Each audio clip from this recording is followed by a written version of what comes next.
नमस्कार मित्रांनो, मोहक मराठी कथा या यूट्यूब चॅनलवर आपले मनपूर्वक स्वागत आहे। यात तुम्हाला नवनवीन कथा ऐकायला मिळतील। जर तुम्हाला मी सांगितलेल्या कथा आवडत असतील तर माझ्या कथांना लाईक आणि सबस्क्राईब करा आणि नवनवीन कथांचा आनंद घ्या। गुरुजींनी श्वेताला सांगितले होते की उद्या सकाळी स्मारकात जायचे आहे। त्याप्रमाणे श्वेता तयार झाली आणि गुरुजींनी दिलेला पॅड तिने आपल्या अंडरवेअर खाली ठेवला। ती जशीच बाहेर निघाली तसेच तिला दिसले की विक्रम तिथे आला होता। विक्रमने तिला विचारले, मॅडम तुम्ही तयार आहात का? श्वेता हो बोलली आणि विचारलं, स्मारक किती दूर आहे? काल झालेल्या घटनेनंतर सुद्धा हे दोघं खूप नॉर्मल बिहेव करत होते। आज विक्रम शेव करून आला होता आणि खूप हँडसम वाटत होता। काल त्या दोघांनी खूप वेळपर्यंत बोलल्यामुळे आज ते दोघं थोडे नॉर्मल होते। आता श्वेताला विक्रम खूप चांगला वाटायला लागला होता। आश्रमात तो एकच होता ज्याच्यासोबत ती एवढी फ्रँकली आणि एवढ्या नॉर्मली बोलू शकत होती। विक्रम म्हणाला, मॅडम आज आपण बसने जाऊया। ते दोघं बस पकडायसाठी शेताच्या रस्त्याने पायी पायी मेन रोड पर्यंत जायला लागले। विक्रम आज तिच्या खूप जवळ चालत होता। जेव्हा जेव्हा श्वेता हळू चालायला लागायची, विक्रम तिचा हात धरून तिला समोर ओढत आपल्या स्पीड मध्ये मॅच करायचा। श्वेताला कळत नव्हते, पण विक्रम सोबत राहणे तिला खूप चांगले वाटत होते। तिच्या हातात त्याचा हात असल्यामुळे तिला थोडी खुशी वाटत होती। थोड्या वेळाने ते मेन रोडवर पोहोचले। तिथे एक बस आली। बसमध्ये आज खूप गर्दी होती। दोघेही बसमध्ये चढले। विक्रम तिच्या मागे उभा होता। आज खरंच सांगायचं तर विक्रम तिला प्रोटेक्ट करत होता आणि श्वेता सुद्धा गरजेपेक्षा जास्त त्याला खेटून उभी होती। पूर्ण वेळ ते दोघं एकमेकांचे हात पकडून होते। दोघांनी एक हात वरच्या रोडवर पकडून ठेवला असून सुद्धा श्वेता पूर्णपणे त्याच्या अंगावर खेटून उभी होती। त्यामुळे जसे जसे बसचे झटके लागत होते, श्वेताचा खालचा भाग विक्रमच्या पॅन्टवर जाऊन दबत होता। त्यामुळे विक्रमलाही खूप मजा येत होती। तरी पण विक्रम आज खूप चांगल्याने वागत होता। थोड्या वेळातच ते स्मारकाजवळ पोहोचले। उतरायच्या वेळी विक्रम तिच्या समोर होता। तो थांबल्यावर तिची छाती पटकन विक्रमच्या पाठीवर दबल्या गेली। पण यावेळी श्वेताला काही लाज नाही वाटली। तिने तिची छाती त्याच्या पाठीवर चिपकूनच ठेवली। विक्रम थोडा मागे वळला आणि तिच्याकडे पाहून हसायला लागला। कदाचित त्यालाही लक्षात आले की श्वेता त्याच्यापासून आकर्षित होत आहे। बसमधून उतरल्यावर तिला विक्रम सोबतच वेळ घालवायचा होता। तिला स्मारकात जायचे नव्हते, पण विक्रम तिला सरळ स्मारकाकडे घेऊन जात होता। तेव्हा ती त्याला म्हणाली, विक्रम मी काही बोलू? बोला ना मॅडम, काय झालंय? म्हणजे मला असं विचारायचं आहे की स्मारकात जाणे जरुरीच आहे का? जर आपण नाही गेलो तर चालणार नाही का? त्यावर तो श्वेताला म्हणाला, मॅडम आपल्याला स्मारकात जायच लागेल, कारण की तो गुरुजीचा आदेश आहे आणि त्यांच्या प्रत्येक आदेशामागे काही ना काही उद्देश आणि काही ना काही टार्गेट राहतो। ही गोष्ट तर तुम्हालाही माहिती आहे। हो मलाही माहिती आहे, पण अरे मला असं म्हणायचं आहे की आपण दोघेच, असं म्हणून श्वेता मधातच थांबली। विक्रम, मॅडम तुम्हाला काही सांगायची गरज नाही, तुम्ही स्मारकात जा आणि पूजा करून या, श्वेता परत बोलली। पण विक्रम मला असं म्हणायचं होतं की कसं सांगू आता तुला? त्याच्यावर विक्रम बोलला, मॅडम तुम्हाला काही बोलायची गरज नाही, मला कळतंय तुम्हाला काय म्हणायचे। श्वेता त्यावर लटक्या रागाने बोलली, तू खूपच मूर्ख आहेस विक्रम। जर तुला खरंच कळले असते मला काय म्हणायचे आहे तर तुम्ही मला मंदिरात जायला लावले नसते। विक्रम, मॅडम तुम्ही आता पूजा करून घ्या। सायंकाळी तुम्हाला गुरुजींनी प्रेम स्मारकात सुद्धा जायला सांगितलंय। तिथे मी तुम्हाला घेऊन जाणार नाही, आपण तेवढा वेळ सोबत घालू। श्वेता आनंदाने म्हटली, पक्क प्रॉमिस करतोयस मला? विक्रम म्हणाला, हो प्रॉमिस मॅडम। आता विक्रमच्या बोलण्यावर श्वेता समाधानी होऊन स्मारकाकडे जायला निघाली। त्या स्मारकात एवढी मोठी लाईन होती की श्वेताचं डोकंच खराब झालं। अरे देवा, इतकी मोठी लाईन, पण तिच्याकडे दुसरा काही उपाय नव्हता। सकाळ ते दुपार फक्त लाईनीत लागल्यावर तिचं शेवटी दर्शन झालं। तिथेच तिने महाप्रसाद घेतला आणि थकून भागून ती परत आश्रमात आली आणि थोडा वेळ झोपली। सुदेशने जेव्हा दरवाजा ठोठावला तेव्हा तिची झोप उघडली। तो चहा बिस्किट आणि नवीन पॅड घेऊन आला होता। ती झोपली होती म्हणून तिने आपली ब्रा काढून ठेवली होती। सुदेशची नजर तिच्या छातीवरच खिळली होती। तिचे कबूतर खूपच हालत होते। तिचे पटकन लक्ष त्याच्यावर गेले आणि ती वळून बाथरूम मध्ये चालली गेली। तोही पलटला। जाता जाता तो दरवाजा लावून गेला। 15 मिनिटात ती तयार झाली आणि तिच्या रूमच्या बाहेर पडली। थोडा अंधार पडला होता। बराच वेळ झोप झाल्यामुळे तिला आता खूप फ्रेश वाटत होता। विक्रम आला नव्हता म्हणून ती त्याला शोधत होती, तर तो आश्रमात इतर लोकांसोबत खो खो खेळत होता। धावताना त्याची मजबूत बॉडी पाहून ती त्याच्यावर खूपच आकर्षित होत होती। लवकरच त्यांचा खेळ संपला आणि हातपाय धुवून विक्रम तिच्या बरोबर आश्रमाच्या बाहेर आला। आजही बैलगाडीत जायचे होते। ती त्याच्याकडे पाहून जरा हसली। तोही तिच्याकडे पाहून हसला आणि त्याने लाडाने तिच्या डाव्या छातीवर चिमटा काढला। तिला काहीच वाटले नाही। दिवसेंदिवस ती बेशरम होत चालली होती।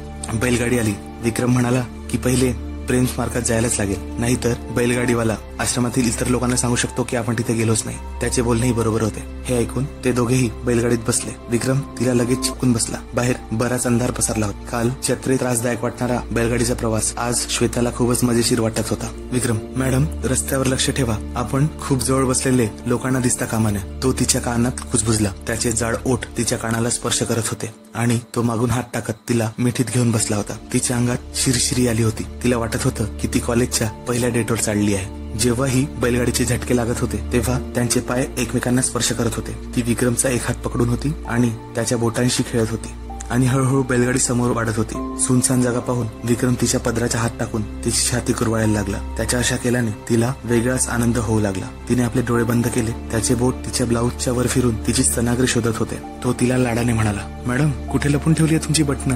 दिसत नाहीये. तिने नाटकी रागात त्याला एक चापट मारली. उत्तेजनेने तिचे आता कान गरम होत होते. ते दोघेही स्मारकाजवळ पोहोचले होते. विक्रमने गाडीवाल्याला सांगितले की तू 2 तासांनी ये असे सांगून बैलगाडी निघून गेली. विक्रम तिला म्हणाला, मॅडम या भगव्या कपड्यात आपल्याला कोणी ओळखून घेईल. मी तुमच्यासाठी दुसरे कपडे आणले आहेत. विक्रमचे बोलणे ऐकून श्वेताला खरोखरच त्याच्या हुशारीचा अभिमान वाटला. आपण स्मारकाच्या मागे जाऊ आणि कपडे बदलून घेऊ. तिला त्याचे म्हणणे पटले आणि दोघेही जण 5 मिनिटातच कपडे बदलून आले. त्याच्या समोर कपडे बदलताना आता तिला कोणतीच लाज वाटत नव्हती. मॅडम चला आपण नदीच्या किनारी जाऊ. ती सगळ्यात सेफ जागा आहे. तिथे आता कोणीच नसेल. तो तिला म्हणाला, ठीक आहे तुला जास्त माहिती आहे, तू ठरव. असे बोलून ती त्याच्या मागे मागे चालायला लागली. लवकरच ते नदीकाठी पोहोचले. ती खूपच सुंदर जागा होती. तिथे थंड हवा चालत होती. चंद्राचं कोमल असं चांदणं पडलं होतं आणि ते दोघी नदीकाठी गवतावर चालत होते. खूपच रोमॅन्टिक वातावरण होतं. विक्रमने तिचा हात पकडला आणि तिला मिठी मारली. तो तिच्या मादक शरीरावर आपला हात फिरवू लागला आणि त्याचा चेहरा तिच्या चेहऱ्यावर घासू लागला.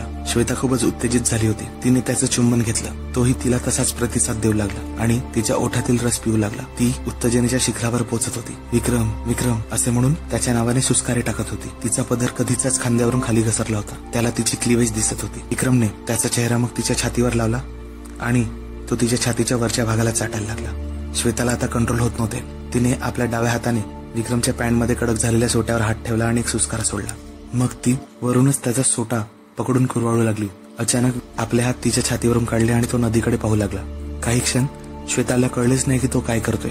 तो बोलला, मॅडम आज खरंच आपलं नशीब खूप जोरावर आहे. समोरून एक नाव येत होती. नाव किनाऱ्याला लागली. एक 18 वर्षाचा मुलगा ती नाव चालवत होता. विक्रमने त्याला 50ची नोट दिली आणि दोघेही नावेत बसले.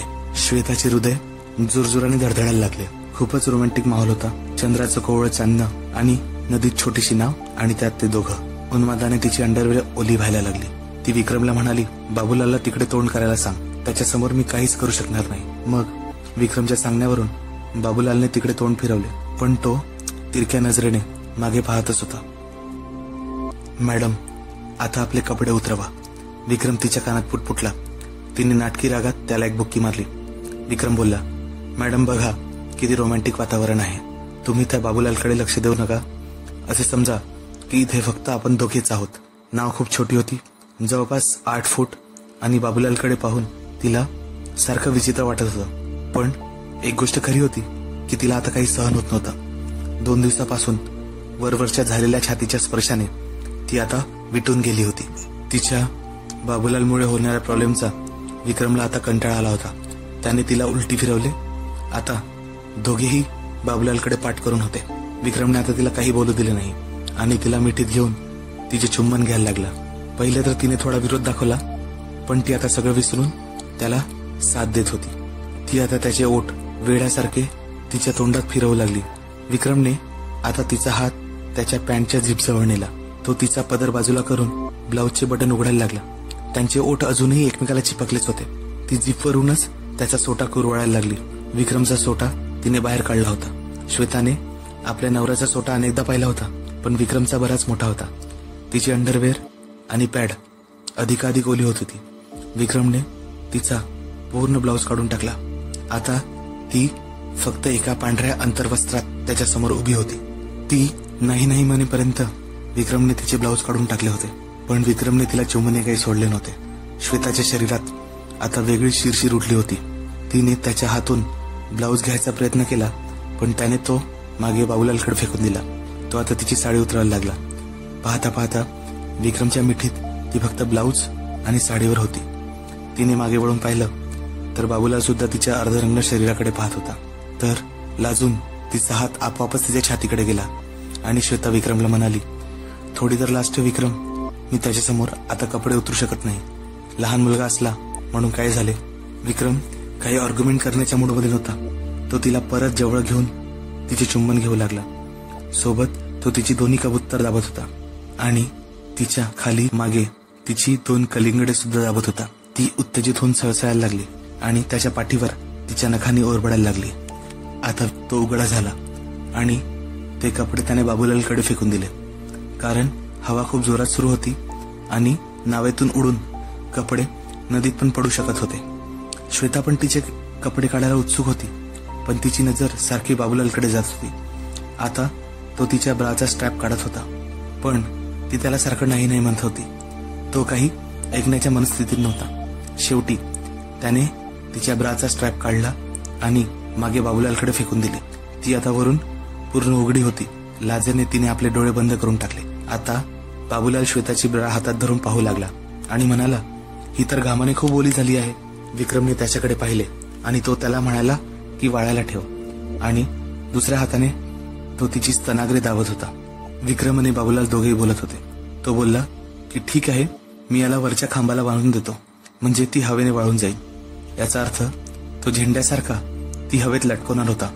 यावर श्वेता चिडली आणि नकार द्यायला लागली, पण तिच्या बोलण्याचा काहीच फायदा झाला नाही. बाबूलालने तिच्या ब्राला झेंड्यासारखे नावेवर लटकून ठेवले होते.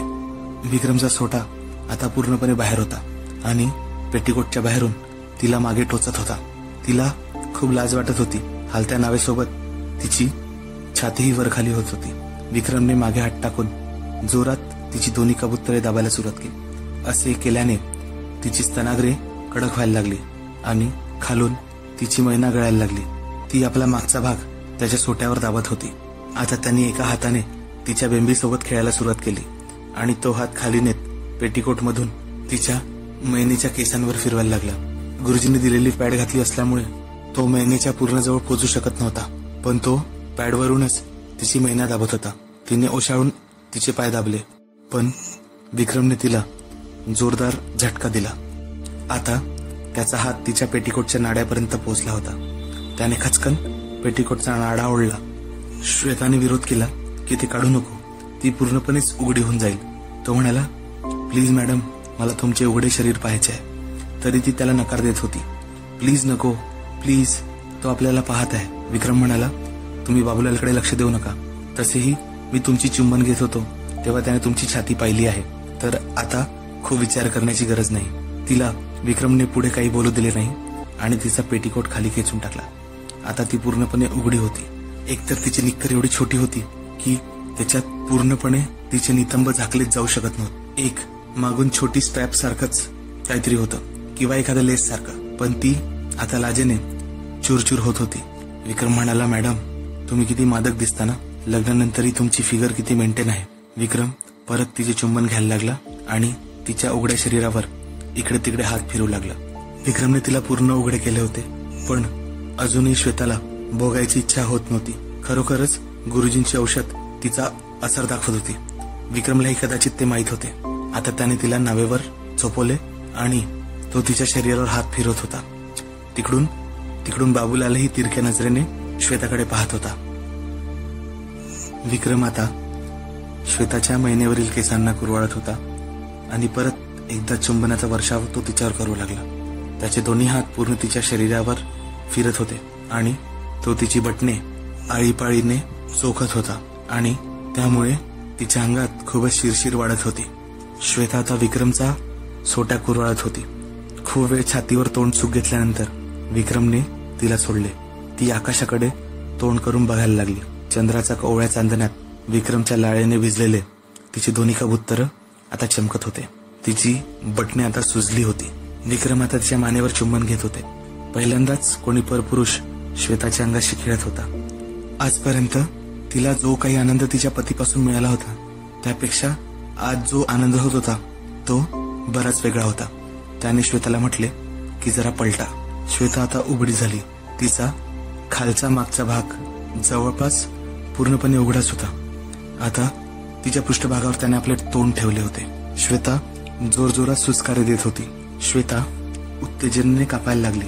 तिच्या उघड्या मागच्या भागाला तोंड लावू लावू विक्रम सुद्धा आता उत्तेजित झाला होता. तो आता आपले दात तिच्या मागच्या कोवळ्या मांसावर दाबू लागला आणि आपले बोट तिच्या मागच्या छिद्रात घालू लागला. त्याच्यावर बोट आत बाहेर झाल्याने श्वेता थरथर कापायला लागली. तिचा श्वास थांबायला लागला. तेवढ्यात विक्रम बाबूलालला बोलला, आपल्या नावेमध्ये खोबऱ्याचे तेल आहे का? बाबूलाल बोलला, हो दादा आहे, मी आणून देतो. थांबा. श्वेता तर विसरलीच होती की अजून दुसरे कोणी सुद्धा त्यांची ही क्रीडा पाहत आहे म्हणून. तो धावत आला आणि तेलाची बाटली देऊन परत आपल्या जागेवर जाऊन बसला. तेलाची बॉटल पाहून पुढच्या विचाराने श्वेताचे अंग कापायला लागले. विक्रमने तिला म्हटले, मॅडम सुरुवातीला थोडं तुम्हाला दुखेल, पण त्यानंतर तुम्हाला खूप मजा येईल. त्याने आपल्या सोट्यावर तेल लावले आणि श्वेताच्या मागच्या भागावर सुद्धा. विक्रम जे काय करशील ते हळूहळू कर. श्वेता त्याला रिक्वेस्ट करू लागली. पॅड लावली असल्यामुळे तिच्या महिनेला तो काहीच करू शकत नव्हता, पण त्याला आज मागच्या भागाची मजा घ्यायची होती. विकासने एक जोराचा झटका दिला. तेलामुळे चिकना झालेला त्याचा सोटा तिच्या मागच्या भागात थोडा आत गेला. पूर्ण जात नव्हता. आता श्वेताने फ्लोर आपल्या हाताने पकडून ठेवले होते. विकास हळूहळू धक्के लावत होता आणि छाती दाबत होता. वाह, खूप मजा येत आहे, श्वेता बोलली. श्वेताने विक्रमला आणखी मजा मिळावी म्हणून आपला मागचा भाग आणखी वर उचलला आणि आपल्या कोपऱ्यावर लेटली. त्यामुळे आता तिची छाती हवेत लटकत होती. एखाद्या आंब्याप्रमाणे विक्रमने त्यांना पकडले होते आणि तो त्यांना कुस्करत होता. आता त्याला काहीच घाई नव्हती. तो आरामात धक्के देत होता आणि तीही त्याला पूर्ण साथ देत होती. त्यांच्या प्रत्येक धक्क्यासोबत दोघेही उन्मादात बुडत चालले होते. काही वेळ असेच चालत राहिले आणि थोड्याच वेळात श्वेता तिच्या सुखाच्या शिखरावर पोहोचली आणि ओली झाली. तिच्या निक्करवर जी पॅड लावली होती त्या पॅडला तिने तिच्या रसाने पूर्णपणे भिजवून टाकले होते. तिच्यासोबत विक्रमही झडला होता.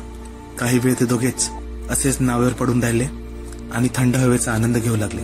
मग विकास उठला आणि त्याने त्याच्या अंडरवेअरने श्वेताच्या मागच्या भागावर लागलेले त्याचे सगळे पाणी पुसून घेतले. श्वेतामध्ये आता काहीच लाज उरली नव्हती. ती तशीच बसून होती. ती बसली असताना बाबूलालकडे पाहत होती. त्याने पाहिले की तो तिच्या छातीकडे पाहत होता, पण आता श्वेताने त्याला लपवायचा प्रयत्न केला नाही, फक्त त्याच्याकडे पाठ फिरवली. आता श्वेता विक्रमच्या सोट्याकडे पाहत होती. सगळा रस निघाल्यावर तो आता खाली लटकला होता. विक्रम, माझे कपडे दे. अशा स्थितीत आता मी अजून खूप वेळ जास्त बसून राहू शकत नाही, श्वेता बोलली.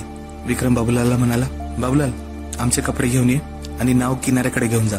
बाबूलाल लवकरच त्या दोघांचे कपडे घेऊन आला आणि पटापट त्या दोघांनी अंगावर कपडे चढवले. विक्रमने परत एकदा श्वेताला मिठीत घेतले. श्वेताने गुपचूप एक कटाक्ष बाबूलालकडे टाकला. त्यांच्याकडून मिळालेल्या फुकटच्या शोने तोही धन्य झाला होता असे त्याचा चेहरा सांगत होता. नाव हळूहळू समोर वाढत होती आणि विक्रम बोलत होता, मॅडम आज पहिल्यांदा मी गुरुजींनी दिलेल्या आदेशाचे पालन केले नाही. त्यांनी तुम्हाला प्रेम स्मारकाला घेऊन जायला सांगितले होते आणि मी त्यांचे ऐकले नाही आणि आपण इथे येऊन मजा करतोय याचा मला फार अपराध बोध होतोय. मला गिल्टी वाट. श्वेता त्यावर म्हणाली, विक्रम कधी कधी जीवनात असं होत जातं. माझ्याचकडे बघ ना, मी एक विवाहित स्त्री असून सुद्धा तुझ्यासोबत काय करते. मी पण आपली मर्यादा विसरली आहे ना. त्या दोघांनी एकमेकांना समजवले आणि नाव किनाऱ्यावर पोहोचली. पटापट दोघांनी आश्रमाचे कपडे घातले. 5 मिनिटात बैलगाडी देखील आली आणि ते दोघेही आश्रमाकडे निघाले. आश्रमात पोहोचायला वेळच झाली होती. आल्याबरोबर श्वेता आंघोळीला गेली आणि तिने आपले पॅड पण चेक केले. ती खूप समाधानी होती कारण तिचे पॅड पूर्णपणे भिजले होते. तिला एवढे चांगले वाटत होते. एवढ्या बेशरमीने भरलेल्या गोष्टी करून सुद्धा तिला काहीच अपराधबोध होत नव्हता. तिच्या इतक्या वर्षाच्या वैवाहिक जीवनात इतक्या कमी वेळात ती इतक्या जास्त वेळा कधीच झडली नव्हती. मनातल्या मनात तिने गुरुजीचे धन्यवाद दिले आणि आशा केली की तिची गर्भवती व्हायची इच्छा लवकरच पूर्ण होईल. तिचे मागचे छिद्र खूप दुखत होते. विकासने तेल लावून चांगलेच ठोकून काढले होते. तिला तेव्हा उत्तेजनेच्या भरात काही वाटले नाही, पण आता तिचे छिद्र दुखत होते. काही वेळाने मेघा आली आणि पॅड घेऊन गेली. श्वेता आता नाईटी घालून झोपायला गेली. तिला कधी झोप लागली हे कळलेच नाही. तिच्या दरवाजावर खटखट ऐकायला आली तेव्हा पहाटेचे 5 वाजले होते. बाहेर अंधारच होता. एवढ्या सकाळी कोण आले म्हणून तिने काही पटकन दरवाजा उघडला नाही. तिने चिडून उत्तर दिले, अरे ठीक आहे, येते मी बरोबर 6:30 वाजता. गुरुजींकडे पोहोचते, असे ती बडबडत होती. तिला वाटले की कदाचित मेघाच असेल, म्हणूनच ती एवढी वैतागून बोलली होती. पण दरवाजावरची खटखट काही थांबली नव्हती. ती थोडी हैराण झाली. बाहेरून कोणीच उत्तर देत नव्हते. कोण असेल या विचाराने ती उठली आणि दरवाजा उघडला. ती अर्ध्या झोपेतच होती. काही काळाच्या आतच ती कोणाच्या तरी मिठीत होती आणि कोणीतरी तिची चुंबन घेत होते. आता तिची झोप पूर्णपणे उघडली होती, तरी बाहेर काळोख होता. तिला अजूनही पूर्णपणे दिसले नव्हते. ती ओरडली, अरे कोण आहे, कोण आहे? तेवढ्यात एक आवाज तिच्या कानावर आला, मॅडम मी विक्रम. विक्रम इथे कसा काय आला या विचाराने श्वेता थोडी आश्चर्यचकित झाली. कारण विक्रम इथे असा येईल हा तिने विचारच केला नव्हता. विक्रमचे काम फक्त आश्रमाच्या बाहेर तिला घेऊन जाणे आणि घेऊन येणे होते. ती पण हैराण झाली होती, पण थोडी रोमांचितही होती, कारण त्याने तिला मिठीत घेतले होते. तिने त्याला विचारले, एवढ्या सकाळी काय आलास? विक्रम, हो मॅडम, 5 वाजल्या. मला खूप बेचैन वाटत होते, म्हणून मी तुम्हाला भेटायला येऊन गेलो. वा वा, खूप छान पद्धत आहे ना कोणत्याही महिलेला भेटायची, ती एवढ्या सकाळी, ती अशी. ती नाटकी स्वरात बोलली. ते दोघेही आता मिठीत होते आणि रूमची लाईट अजूनही बंदच होती. विक्रम तिचे चुंबन घेत होता. त्याचा हात तिच्या कमरेवर, तिच्या पाठीवर आणि तिच्या मागच्या भागावर नाईटीच्या वरतूनच फिरत होता. विक्रम तिला म्हणाला की तुम्ही माझ्यासाठी खूप स्पेशल आहात. त्यावर श्वेता बोलली, तू पण माझ्यासाठी स्पेशलच आहे डिअर. खूप वेळपर्यंत दोघेही असेच एकमेकांचे चुंबन घेत होते. विक्रम म्हणाला, मॅडम एक गोष्ट राहिली होती, तीच मी पूर्ण करायला आलेलो आहे. कोणती गोष्ट? श्वेताने आश्चर्याने विचारलं.